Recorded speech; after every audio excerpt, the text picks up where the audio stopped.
السلام علیکم ورحمۃ اللہ وبرکاتہ۔ راہ حق کے ہم سفر ساتھیوں، عمر رضی اللہ عنہ کا میڈیا۔ عمر رضی اللہ عنہ اسلام کے خلاف تھے۔ ایک دن محمد صلی اللہ علیہ وسلم کو قتل کرنے کے ارادے سے جا رہے تھے، تلوار ہاتھ میں تھی۔ راستے میں کسی نے پوچھا، عمر خیر تو ہے؟ بولے، محمد صلی اللہ علیہ وسلم کا فیصلہ کرنے جا رہا ہوں۔ انہوں نے کہا، پہلے اپنے گھر کی تو خبر لو، تمہارے بہن بھی مسلمان ہو چکے ہیں۔ غصے میں بہن کے گھر گئے۔ بہن قرآن پڑھ رہی تھی، ان کو دیکھ کر قرآن چھپا دیا۔ وہ آواز سن چکے تھے، اس بات پر بہن کو مارا تو اس نے کہا، ہم نے اسلام قبول کر لیا ہے، اب ہم اسلام نہیں چھوڑیں گے، جو کرنا ہے تمہیں کر لو۔ سوچ میں پڑ گئے، پھر کہا، جو پڑھ رہی تھی مجھے بھی سناؤ۔ دل پر بہت اثر ہوا۔ اس وقت نبی صلی اللہ علیہ وسلم دارالارقم میں تھے، وہاں پہنچ گئے، ہاتھ میں تلوار تھی۔ صحابہ نے ان کو روکنا چاہا تو رسول صلی اللہ علیہ وسلم نے فرمایا، آنے دو۔ آپ صلی اللہ علیہ وسلم نے پوچھا، عمر کیوں آئے ہو؟ کہا، ایمان لانے کے لیے۔ مسلمانوں کو بہت خوشی ہوئی، انہوں نے اللہ اکبر کے نعرے مارے۔ عمر رضی اللہ عنہ کا اسلام نبی کریم صلی اللہ علیہ وسلم کی دعا کا نتیجہ ہے۔ آپ صلی اللہ علیہ وسلم نے دعا کی تھی، اے اللہ، عمر بن خطاب اور ابو جہل میں جو تجھے زیادہ محبوب ہے، اس کے ذریعے سے اسلام کو قوت اور عزت عطا کر۔ ترمذی، مستند احمد۔ اے اللہ، عمر بن خطاب کے ذریعے اسلام کو خصوصی عزت بخش دے۔ مستدرک حاکم۔ عمر رضی اللہ عنہ قریش مکہ کے مددگار تھے۔ قریش کی طرف سے سفارتی تعلق رکھنا ان کی ذمہ داری تھی۔ اسلام قبول کرنے سے پہلے آپ مسلمانوں کے سخت مخالف تھے۔ حضرت عمر اسلام کے شدید ترین مخالفین میں سے تھے، اپنے غصیلی طبیعت کی وجہ سے مشہور تھے۔ ان کی طبیعت کی سختی اسلام کی مضبوطی کا سبب بن گئی۔ جس طرح وہ کفر میں سخت تھے، اسلام میں اور زیادہ سخت اور مضبوط بن گئے۔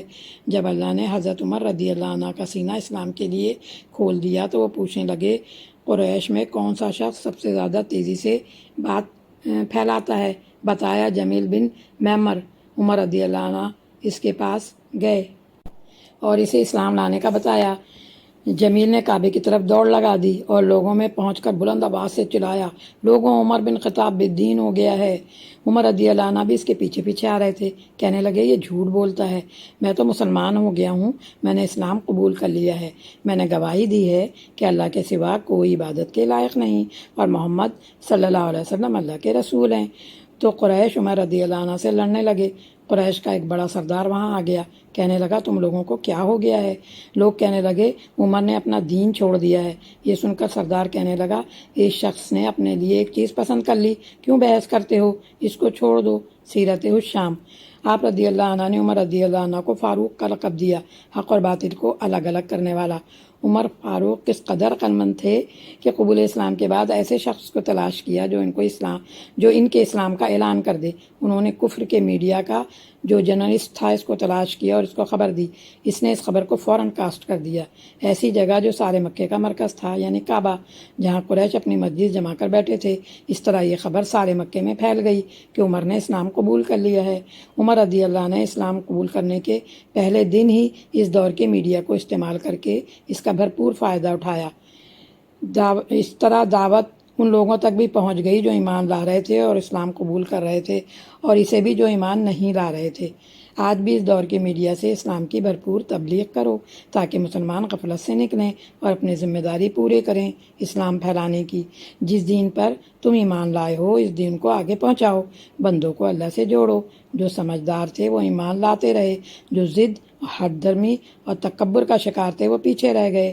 آپ صلی اللہ علیہ وسلم نے دعا کی تھی کہ اللہ تعالیٰ عمر سے اسلام کو طاقت ملے، اللہ عمر کے وجود سے اسلام کو عزت دے۔ تو ہدایت کی دعا کرتے رہنا چاہیے۔ حضرت عمر رضی اللہ عنہ کے اسلام لانے سے اسلام کی تاریخ میں نیا دور شروع ہو گیا۔ مسلمان کعبے میں نماز نہیں پڑھ سکتے تھے۔ عمر رضی اللہ نے اعلانیہ اسلام کا اظہار کر کے مسلمانوں کے ساتھ کعبے میں جا کر نماز ادا کی۔ آپ صلی اللہ علیہ وسلم کی دعا قبول ہوئی۔ عمر رضی اللہ عنہ کے ذریعے سے اسلام کو عزت ملی۔ مسعود رضی اللہ عنہ کا بیان ہے کہ حضرت عمر رضی اللہ عنہ کے اسلام لانے سے پہلے ہم کعبے کے پاس نماز نہیں پڑھتے تھے۔ بخاری۔ آج ہم کتنے آرام سے نماز پڑھ سکتے ہیں، پھر بھی نماز نہیں پڑھتے، جبکہ مکے کے شروع کے دور میں صحابہ کے لیے نماز پڑھنا بھی مشکل تھا۔ عمر رضی اللہ عنہ کے اسلام لانے سے مشرکین کو نقصان ہوا اور مسلمانوں کو طاقت ملی۔ ہر ایک کے لیے ہدایت کی دعا کریں، چاہے وہ اسلام کا دشمن کیوں نہ ہو۔ علم، عمل اور قوت کے اعتبار سے ایسا انسان بننے کا پلان بنائیے جس سے اچھے لوگوں کو مدد ملے۔ قرآن کو سمجھانے، حکمت کی باتیں بتانے اور صحابہ کرام رضی اللہ عنہ کی تربیت کرنے کے لیے نبی صلی اللہ علیہ وسلم نے کئی باتیں بتائیں جو احادیث میں ہیں۔ اس لیے آپ بھی حدیث کو سمجھیں، سنیں، تاکہ آپ